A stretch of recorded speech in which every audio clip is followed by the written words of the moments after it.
As interest in community, social responsibility, work-life balance, and ethics has increased in the world of business, an interest in spirituality has followed.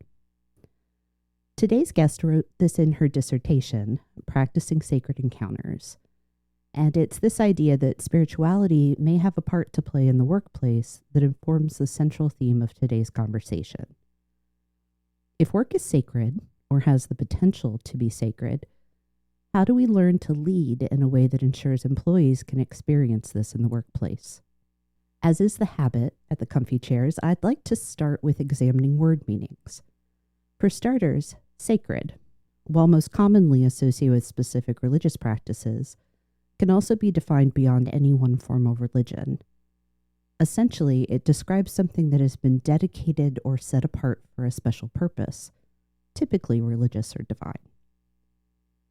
Today, I want us to focus on the idea of purpose, that when we dedicate something, like work, to a special purpose, we are saying it has meaning. And meaning matters in all areas of our lives. These days, this is especially true at work. But before I go any further, I'll pause to welcome my guest and allow her to introduce herself. Peggy, welcome to the Comfy Chairs. Thank you, Kate. I am really excited to be here. Thank you so much for inviting me. Yes. My name's Peggy Mark. I am in the state of my work called preferment, which is that I have moved past my full-time employment, and now I am a consultant with Breakthrough LLC, and I consult on leadership, primarily in healthcare organizations. I do have a strong focus and interest and personal value around relationships and connection. And that's why this topic of spirituality is so important to me, because I believe that's all very connected. I agree entirely. And that's something I actually want to get to next. I talked a little bit about the meaning of sacred, but I'd like us to have a working definition for spirituality as well. Mm-hmm. So based on not just your study, but also your experiences, how do you define spirituality? I'm gonna tell you a definition of spirituality that did come out of the literature, but prior to that, when you look at leadership literature and you look at spirituality, there's not an agreed upon definition of spirituality. Mm-hmm.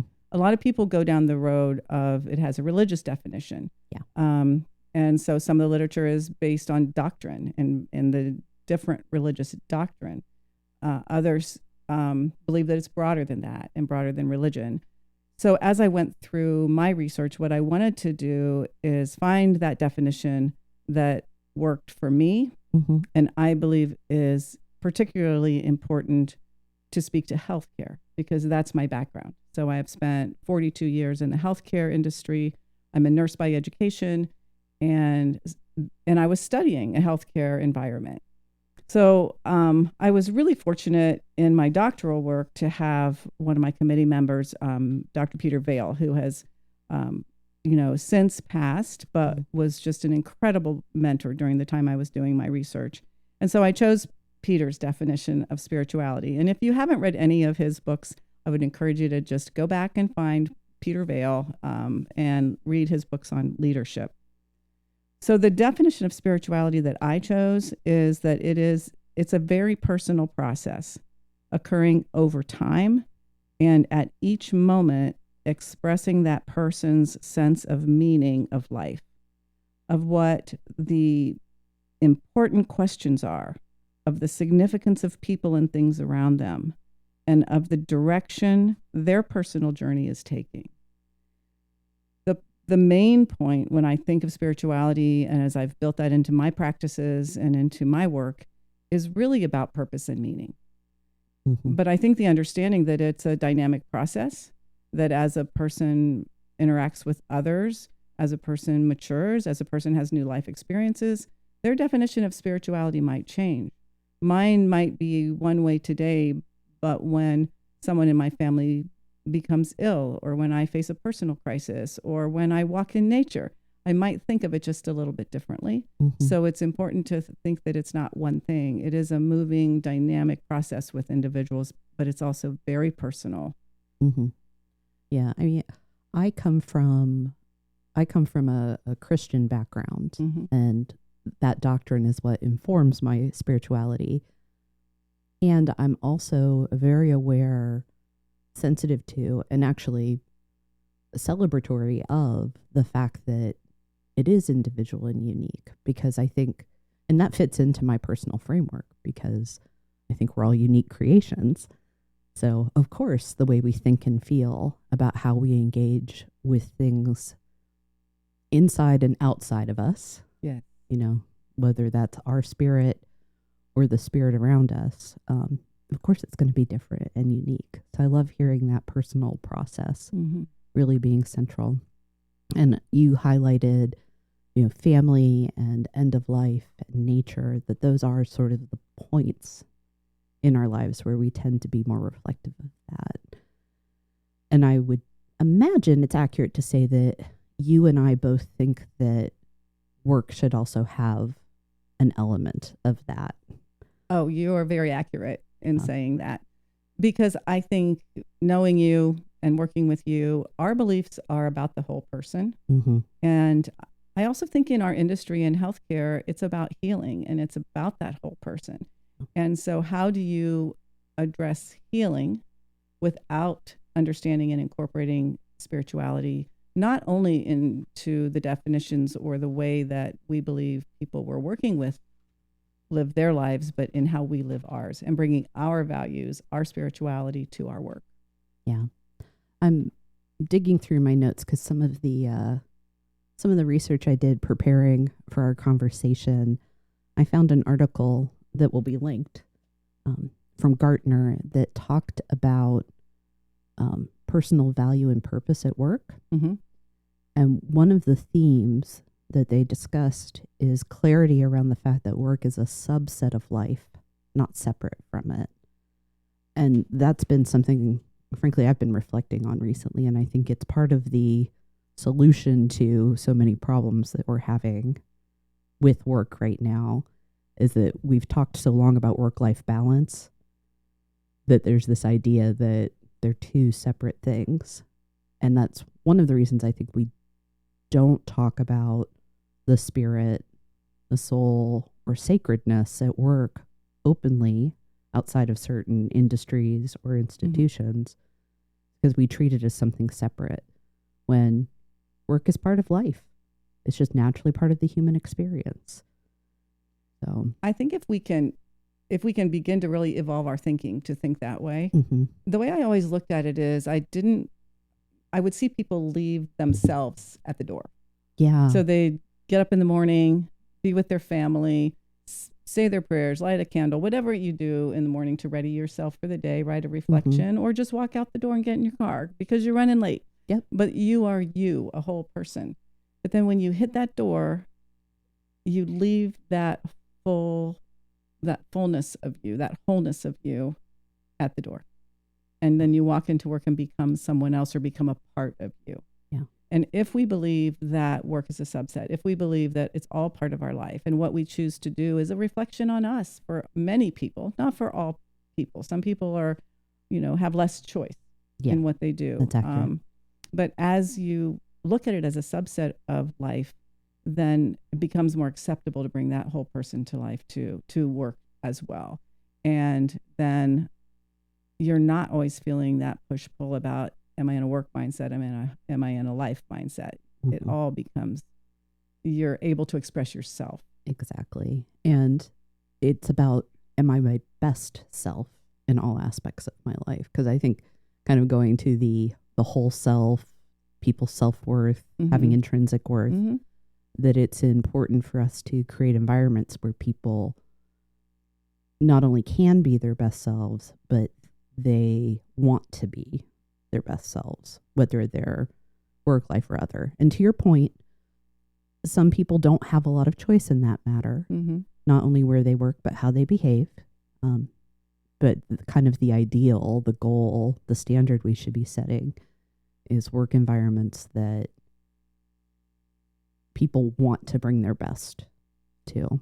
If you think about leadership theory, which I know you think about a lot, Mm-hmm. and you think about how we get things done in any organization, it is with other people. There's the Exactly. with and there's the through, and I believe both of those words are true, but primarily it's with other people. Mm-hmm.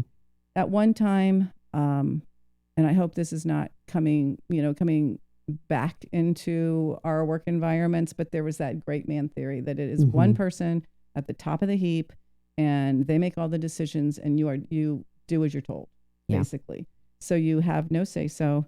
You have a quota, and there are many organizations that are still like that for many reasons, but we've moved far, far, far down the continuum to participatory leadership, to distributed leadership, to that the relational leadership, transformational and transformational, right?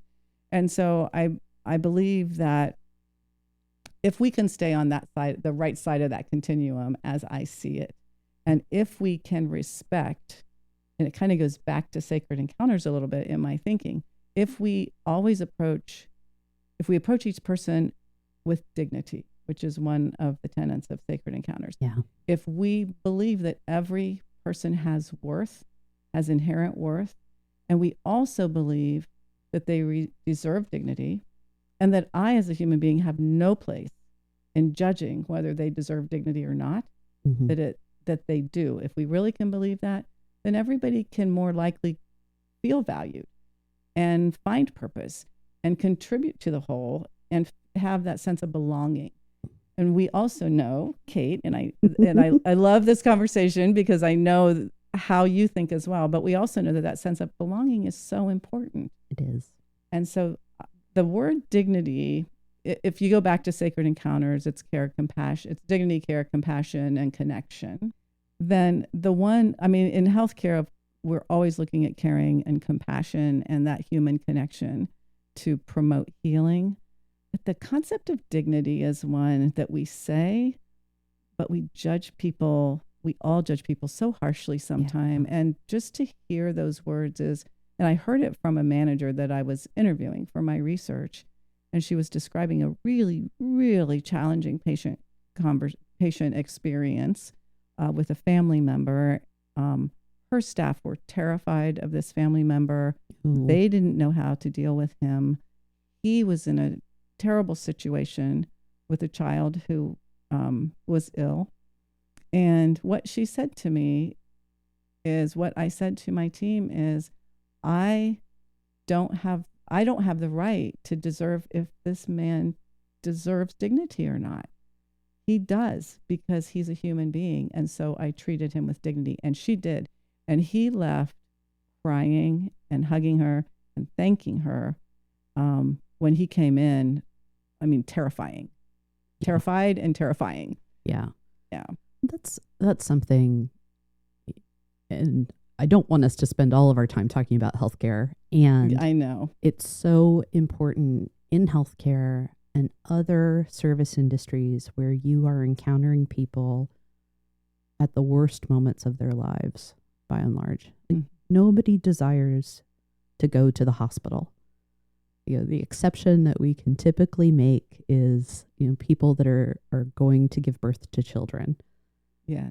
That's the choice and the joy, and you hope it remains that way. Nobody else in a hospital setting is there with joy. And people don't behave their best under that type of duress, whether they're sick or they have a family member that's sick. And it's not to say that there shouldn't be a standard of behavior when you come in as a patient or a visitor, but caregivers or service workers need to remember that right now this is somebody that can't be their best. And part of my job is not just delivering whatever the service is, the care,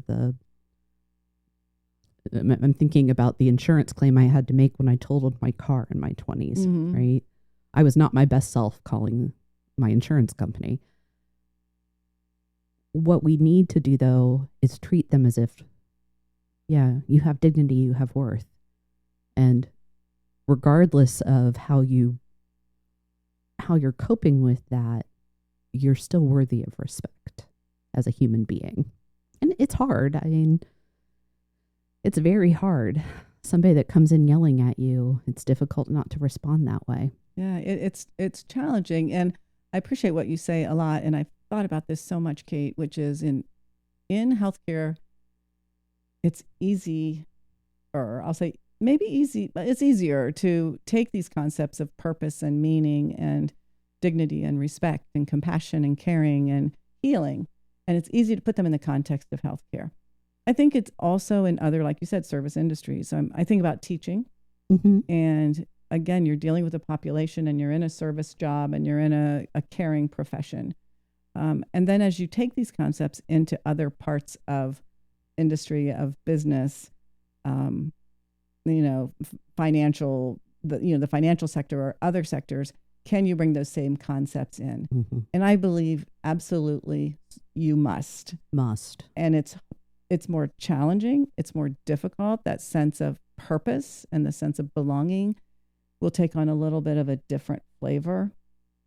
But as leaders and as people shaping companies of the future, we have to keep that in mind, and we have to understand the whole person, and we have to connect with them on that human to human level. That's exactly right. And you took the words right out of my mouth, that it doesn't matter the industry. If you have chosen to be in a leadership role, whether that's a formal title or you are just somebody that wants to provide leadership, that is a service that you're providing. And the people that look to you for leadership, whether they're your direct reports or other members of the team, you owe them. It is your responsibility to treat them in a way that they have a whole self. It's not just about the tasks that they do or the skills that they bring. They're bigger, better, larger, more than just their work, as much as work is a part of our life. And think about, we've all been in a situation where we have not experienced that. And many of us have been in the situation where we have. And I hope more people and more people and more people are, as we evolve as people and as leaders. The difference is stark in how you feel when you go home. Yes. Or how you feel during that long day of work. It makes all the difference in the world. And the thing to remember about spirituality is that, yes, it's very personal. And yes, it's about personal meaning and a sense of belonging. But it doesn't happen in isolation. Yeah. It happens within relationship. Yep. And it happens in interactions and encounters. And so as a leader, you always have the opportunity to support someone as a whole person. There's never a time where you can say, I can't, I'm not allowed, I shouldn't. You always can understand that that's a whole human being that you're in a relationship with right now. I want to go back to something. You shared a definition in your dissertation that I think has some components of what we're talking about. And I want to highlight the language because I do believe it's going to help people get their heads and hands around it. And I apologize, I didn't make a note of from whom this comes. So I need to reference it at some point. Remember. So workplace spirituality has been defined as recognizing the inner life of employees and the need for meaningful work within the context of community. So inner life, I definitely want us to spend some time talking about that, because I think the spirit, the soul, the self is what we're discussing in the space of work being sacred. And then it can't happen without the community, that there has to be a context where you're connected in some way.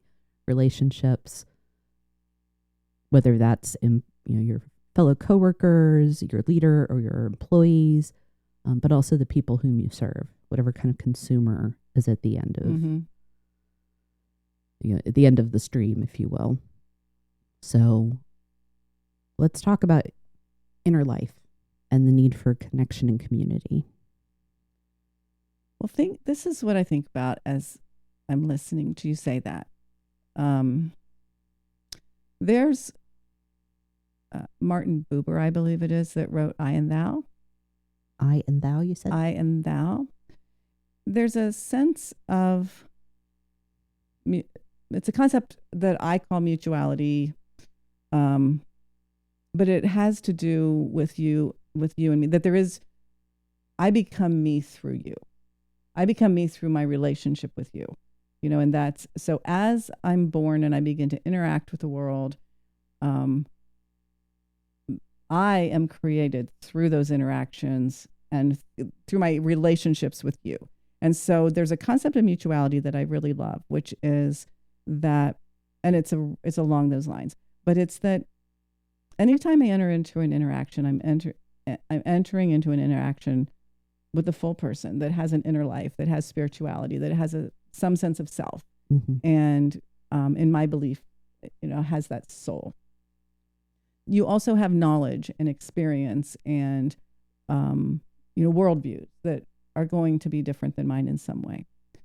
So the concept of mutuality, and I absolutely love this when I think about my life and my growth, is that no matter what that interaction is, as we enter into a relationship, into a conversation, even into an interaction or an encounter, we both leave that encounter changed.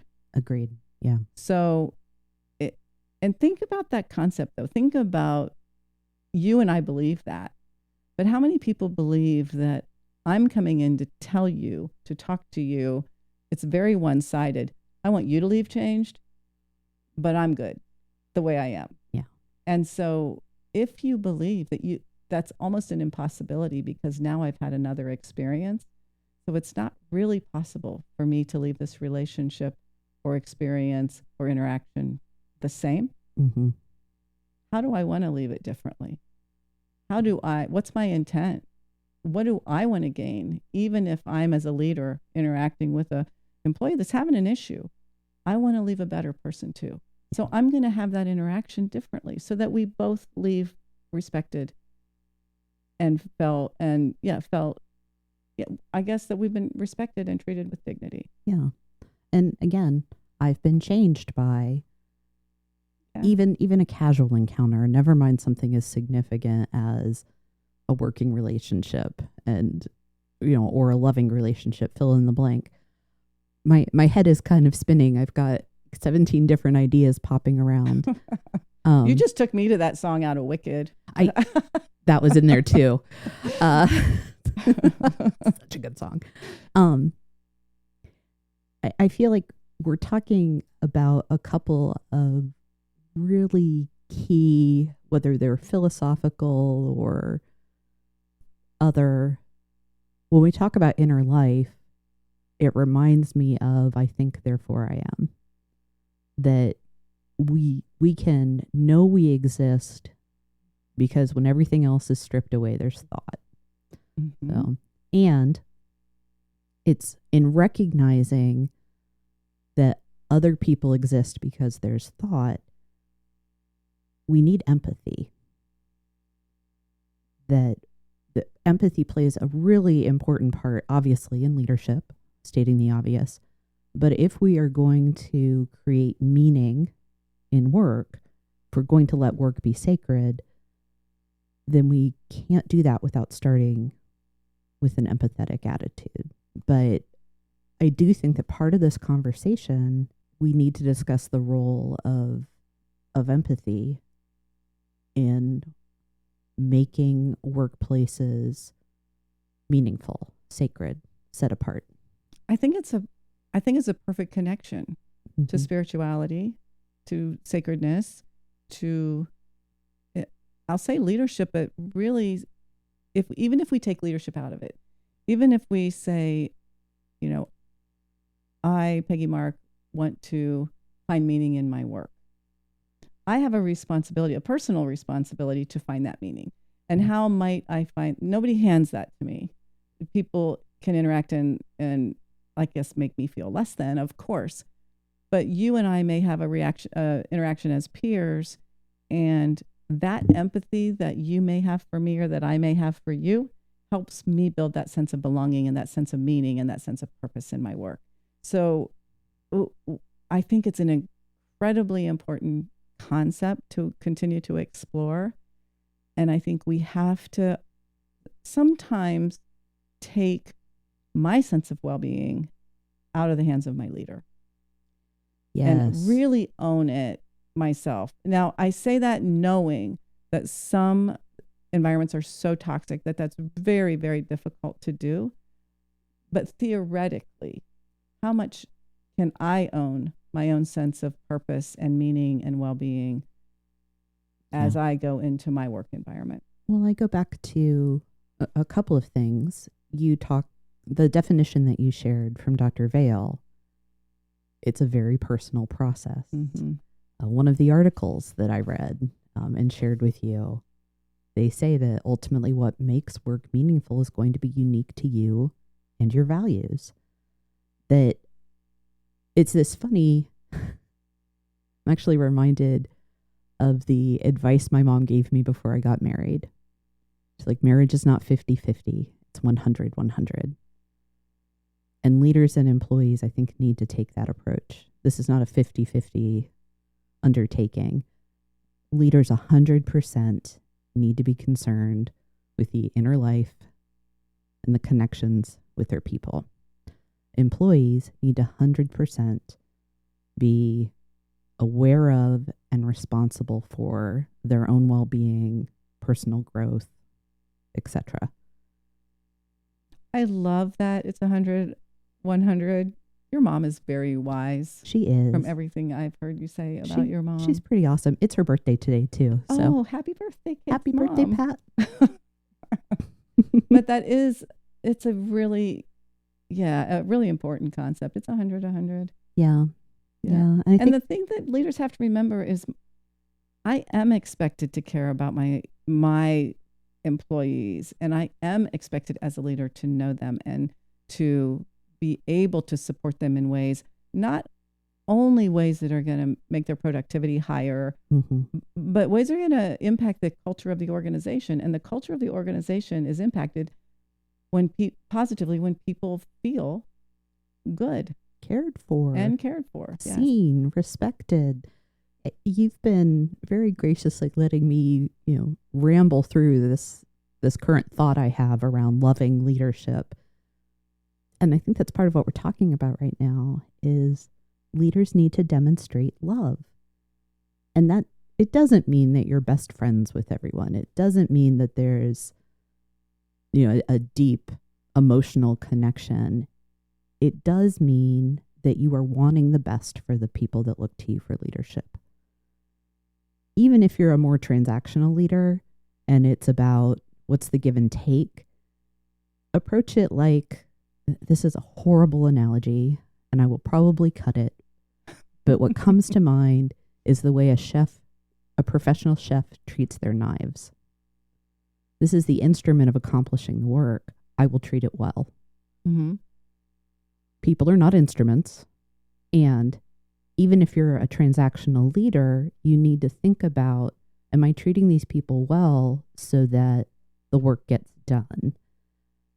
I think what you said that just stuck with me a lot, though, Kate, is that what if it is as simple as I want what's best for the people I work with? Yeah. What if it's like, if that's the simple mantra, that's inclusive of everything we're talking about. And it's easy to grasp and it's easy to understand. I think what happens in these conversations, and it's really why I love these conversations, is they're borderless in my mind. They're not a topic that has these firm borders. They overlap and they intertwine and they're integrated and they are synergistic. And you can talk about spirituality and empathy and love and all of those things. And they're all sort of part of this really crazy, beautiful whole that take a bit of it with you, to work if you're a leader, and you're going to be a better leader. Yeah. And it's all about the fact that, in the way I see it, is that I am connected to you because we're human beings. Yes. And you can't unconnect from another human being, no matter how different they are or how much you want to believe that there's this huge separation. We're connected because we're human. And if you get past a very superficial layer, which we all tend to interact with a lot and see first, if you get past this superficial layer, there is that inner space Yeah. There is that soul. There is that spirit. There is what that person's made of. And if you touch that, it changes you and it changes them. That superficial layer, we're building that up. We make it thicker when we leave ourselves at the door. Oh, yeah, we do. Definitely. Every time we do that, we're thickening that surface layer. And it's going to be harder to have that inner true self engage with the world around us. Not just at work, I would put forward that it also means the less that we're ourselves, anytime we turn off our authentic, genuine self, it makes it harder for us to engage with the whole world. Leaders do that as well as people not in former leadership positions and put on that leadership mask and believe that they have to be a certain way. And to me, that it's a recipe for making huge mistakes. And the reason I say that is I bet everyone that's been in a formal leadership position, and actually people who are, peers or just in informal leadership positions, have had an experience when you're judging someone. So you're looking at that superficial layer, you're making your judgment, you're saying, what's wrong with Kate today? Mm-hmm. She's not doing her job. She's being lazy, and harshly judging other people. But what if I took a minute to take my guard down? Kate's not as productive as I would like her to be. Kate, isn't talking, or she seems to be withdrawn. And you took your guard down and we had a conversation. Mm-hmm. And I learned from you, well, my mom went in, no, not on Pat's birthday. I won't say Thank that. you. But yes, Yeah. I had a good friend who got ill, and she's, seriously ill in the hospital, and I'm very worried about her. Mm-hmm. My interaction is going to completely change with you, because now I've had a human connection and I understand, and I can have that empathy that we talked about, and your layer's a little thinner and my layer's a little thinner, and the day goes much better, and you go home feeling supported and valued as a person, because I've said, oh, I'm so sorry. I get it. What do you need? Exactly. Yeah. Well, and it's a way to appropriately separate the work product, the performance, from the person, because I'm acknowledging that you may have something in your life, whether it's your head, your heart, your home, that's impacting your ability to do the job. So rather than talking about, hey, you're supposed to make 17 widgets today, Kate, and you've made 3. What's wrong with you? It's, you're not producing today. Before we talk about the work, help me understand what may be preventing you. Exactly. So I'm treating you with dignity. I'm respecting the fact that you're more than just what you produce, but it still leaves it open for me to manage the work product too. Because I think that's one of the kind of the leaps of false logic that some leaders make, that if I'm too focused on you as a person, it means I'm not managing your work. I think that is a huge issue. And I don't think it takes any more time. It takes a little different energy, but it takes no time to actually speak with someone as a human being and look at them and ask those questions versus focus on the work and the productivity. And sort of, the thing that people don't understand too, and I say this with a little bit of caution, and I'll tell you why. If we actually treat other people well, and we treat other people with respect and dignity, and understand as much as we can who they are and what they need, they do become more productive. And they do create a more positive culture in which they're impacting other employees and retention. And so everything goes up. So satisfaction goes up, productivity goes up, quality goes up, all those things go up.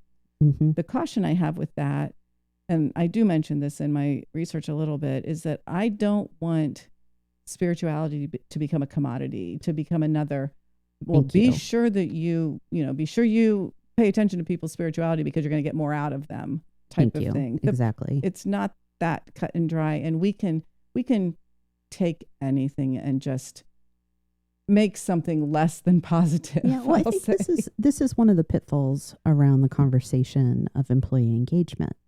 When we start by talking about employee engagement as, oh, well, there's all this research that shows engaged people are more productive and loyal, and it impacts, revenue and turnover positively. Yeah, there is a business case for it, but there's a human case for it first.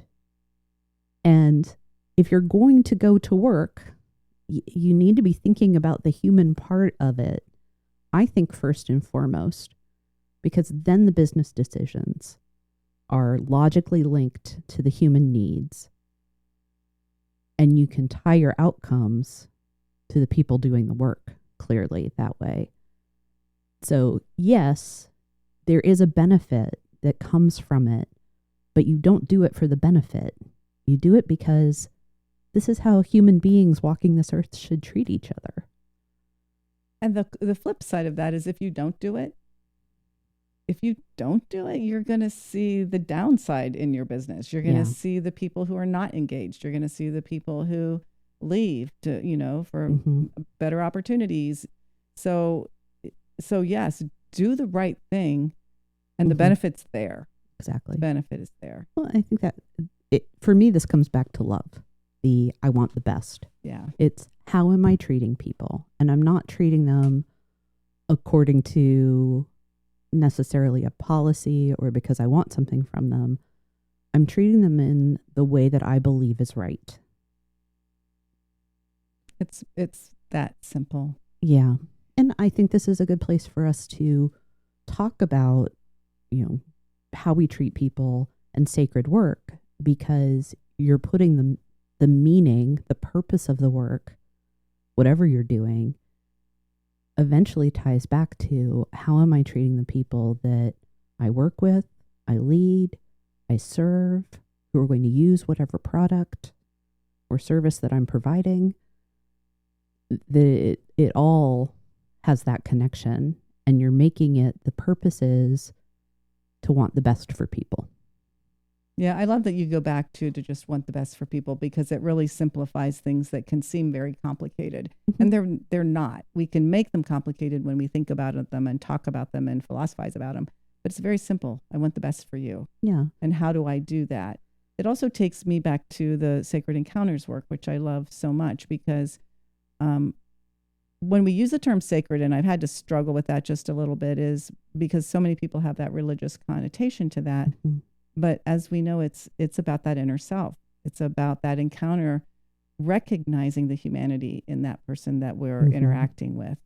And it isn't just about leader-follower relationships. It's about your friendships. It's about every single person, every single interaction, encounter, as St. Joseph Health used the word, every single encounter is a sacred encounter.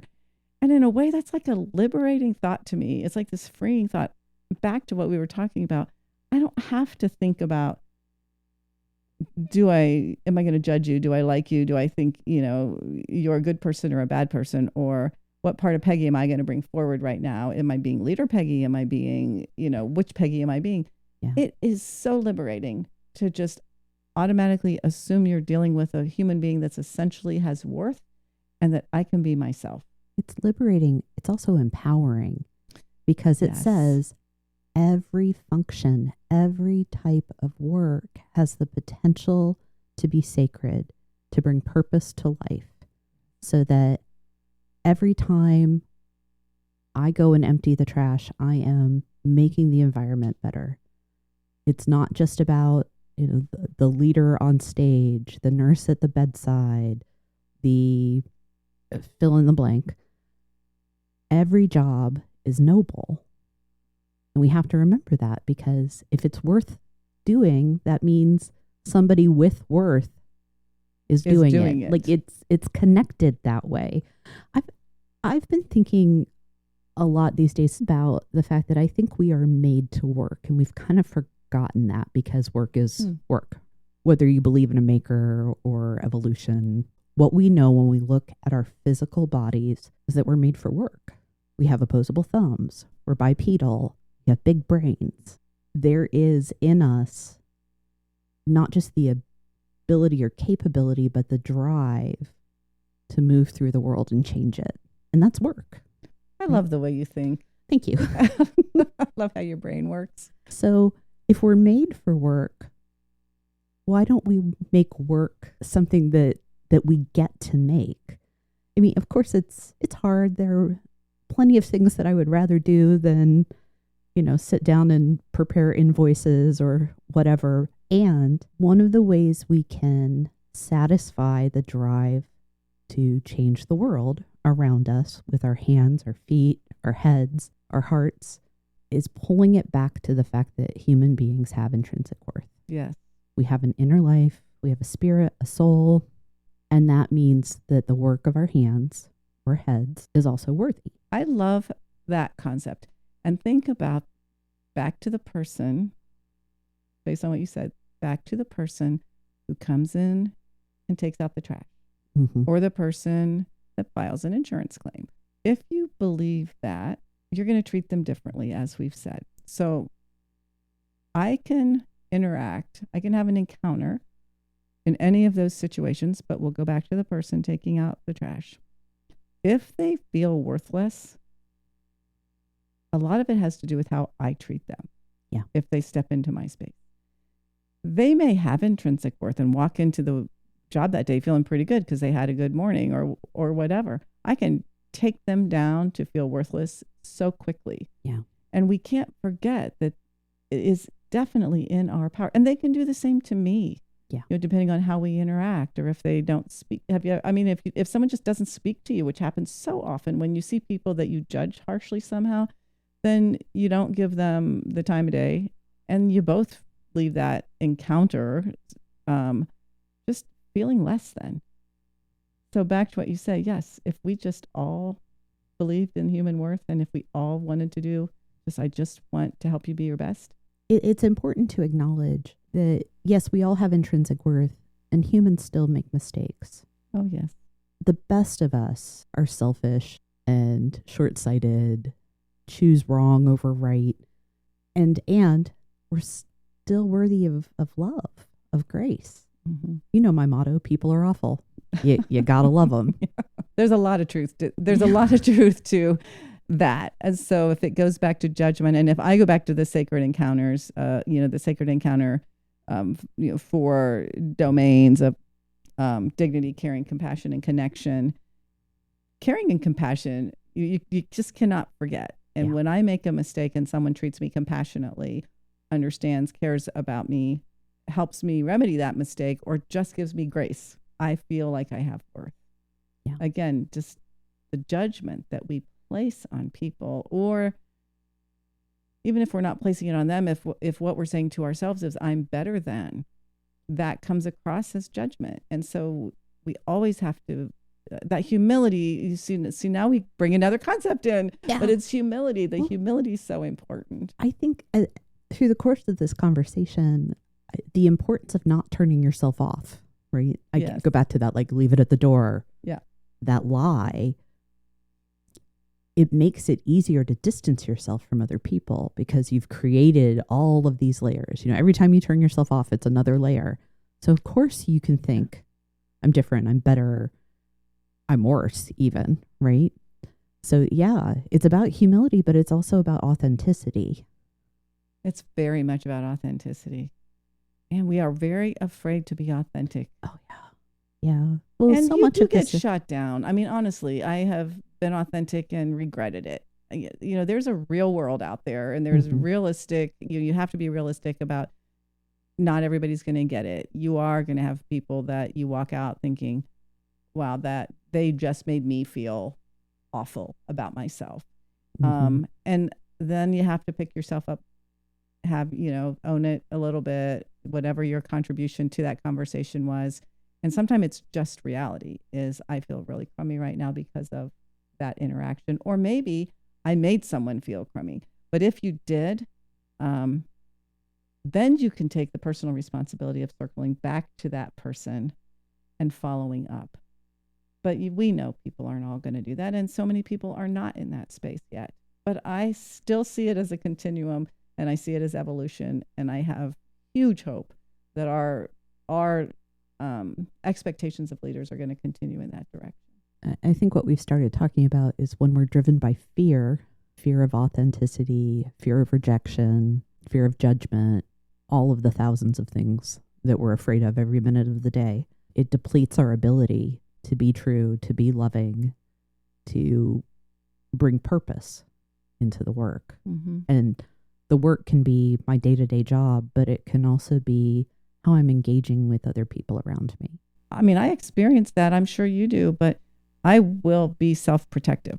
Mm-hmm. You know, I will definitely protect myself. But the more I can feel I can be authentic, the better day I'm going to have and the better experience I'm going to have.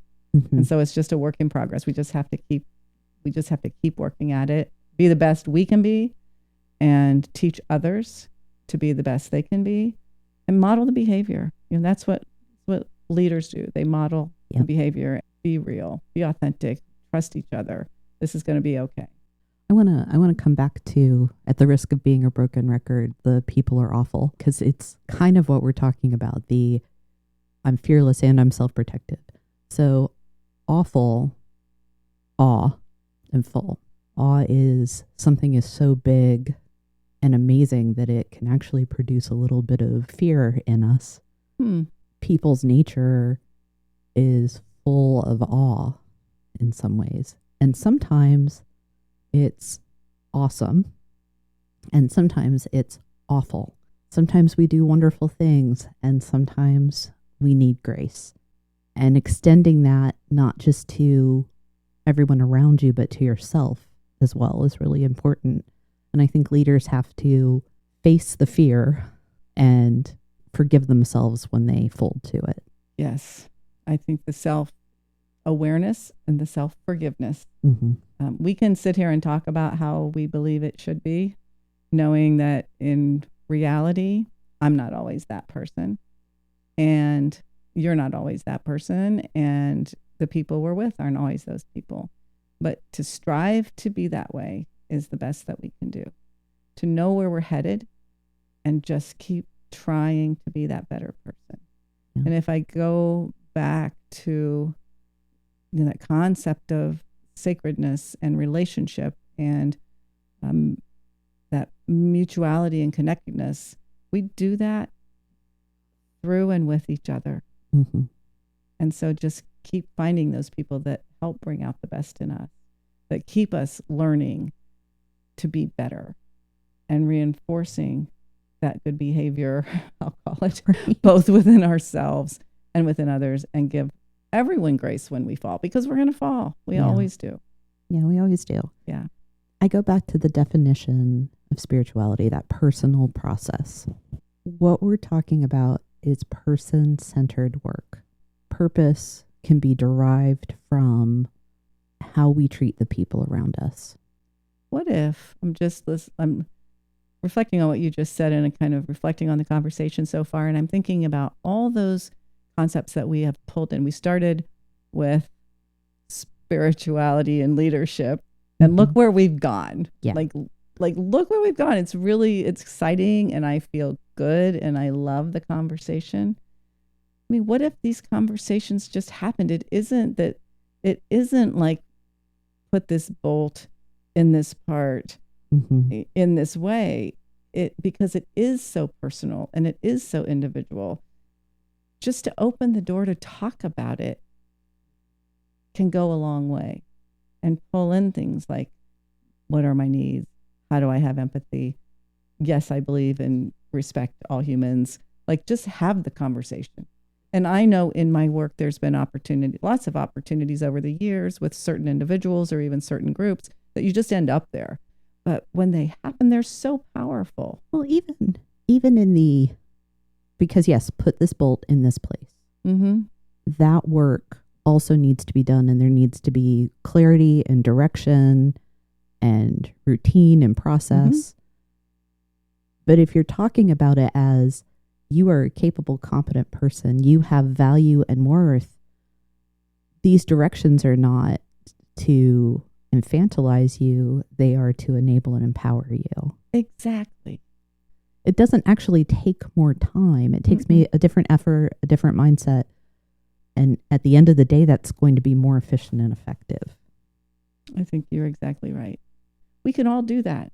It doesn't matter what industry we're with. Agreed. We have to understand that being technical or being in a financial industry or being in a industry that's just completely based on productivity and numbers never excludes you from being human. And somehow we've decided it does. Every time I've heard you talk about your research, back when you were writing your dissertation and we were working together to now, there's one memory that always crops up, and it's this beautiful picture that I got to capture of a moment when I was the HR director at a small hospital in the area. I was doing my daily rounding. I came down a hallway that gave me a view into a patient room, and one of our nurses was there and had the patient sitting up in a chair and was brushing her hair. It was this beautiful image. I'm like, that was a sacred encounter. She was performing an act of physical care. She was maintaining that woman's dignity. It is a memory that I will not let go, because I want to always ask myself, how can I provide that moment for people as a leader, as a consultant, as a coach? What are the things I can do in the course of getting the work done? Because I know this nurse didn't go in just to brush this woman's hair. No. I know that there were technical things that happened in that encounter as well. But how can I gently brush the hair of the people I encounter? I'm so grateful to this woman that I got to see her doing this. That is such a beautiful description of what we're talking about. It's just a perfect description, because that brushing of that person's hair was a demonstration of dignity and understanding that there's a human being sitting in front of me that deserves dignity and respect and is whole. I have to do 65 other things that include at least equipment and computers. Yeah. But that hair brushing meant more to both the caregiver and the cared for than anything else that nurse was going to do that day. Anything. I can guarantee you anything else that nurse was going to do that day. We're at this point with technology, and it's scary and it's unknown. It's uncertain. I believe, though, that we are about to enter an era where the technology takes care of a lot of the 65 things. But we have the potential now that we're going to get to do more of that human interaction. I so hope you're right. Instead of us feeling like, oh, it's going to take away my job, what it's going to do for us is allow us to be more human. And that's one of the reasons I think talking about sacred work is so important right now, because we have to keep grounding ourselves in humanness, the best sort, I want the best for you. We get to be more ourselves, and we need to be prepared to be whole humans in our lives. That'll be shocking for some connected people. in community, right? Yes, and I didn't mean to interrupt you. No, but it will be. Because we're so compartmentalized. It's like, I can be this person, I can be this Peggy here and that Peggy there. And just think if our job is to actually become more human in some way.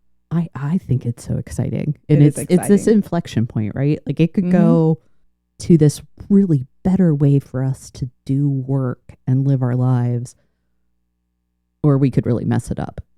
And I suspect we're going to end up somewhere in between. We will. At the end of the day. But there's so much potential right now for us to bring more meaning and purpose and love and soul to our work.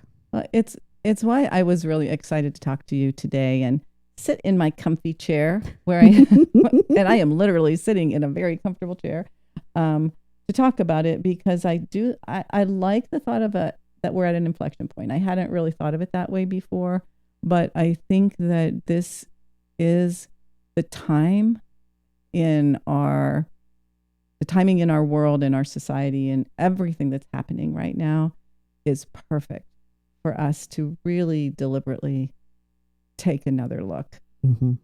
and move things toward Mm-hmm. being human. Yeah.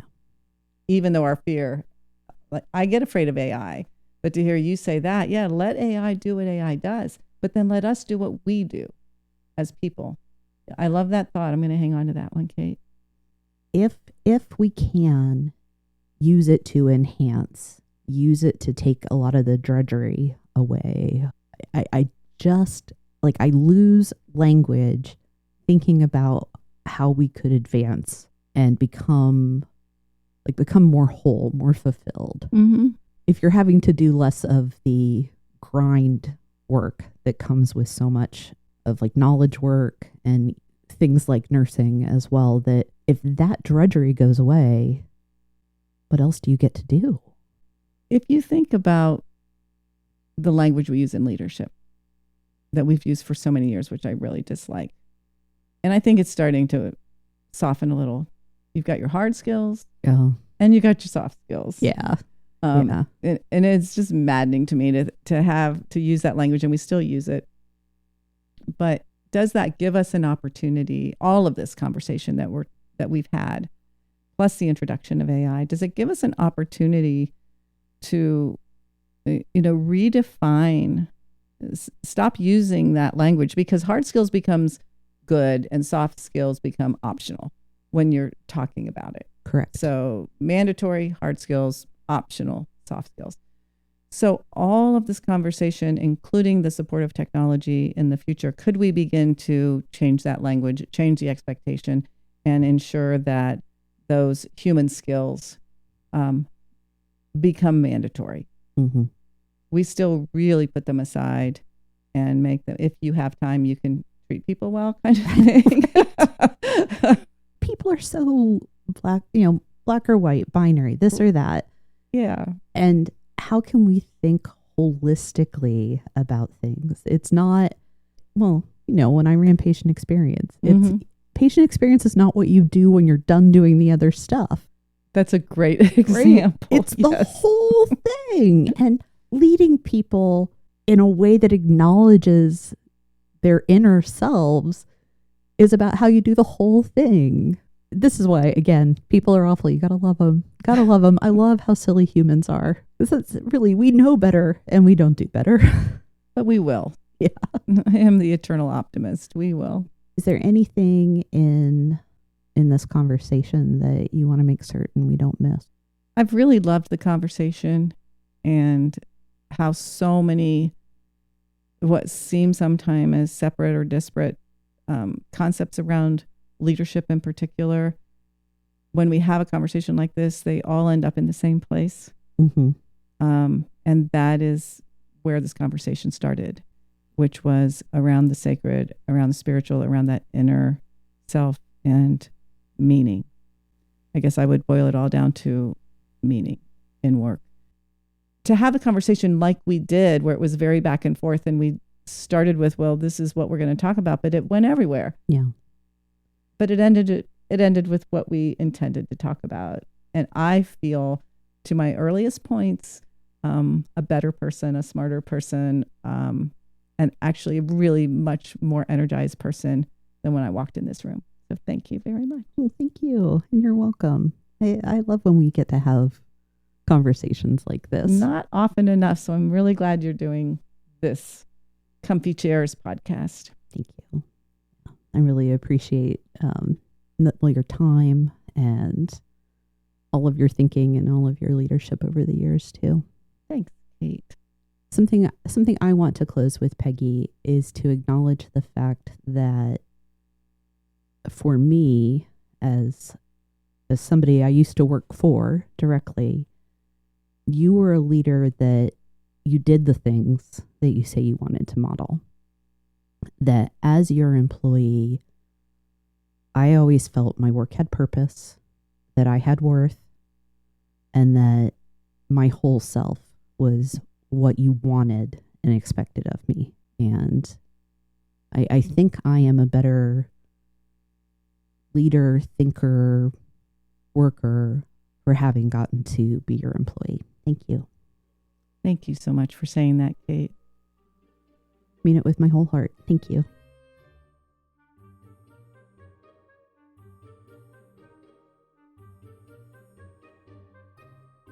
If you enjoyed this episode and you'd like to support the podcast, please subscribe, leave a rating or review, or share it with others.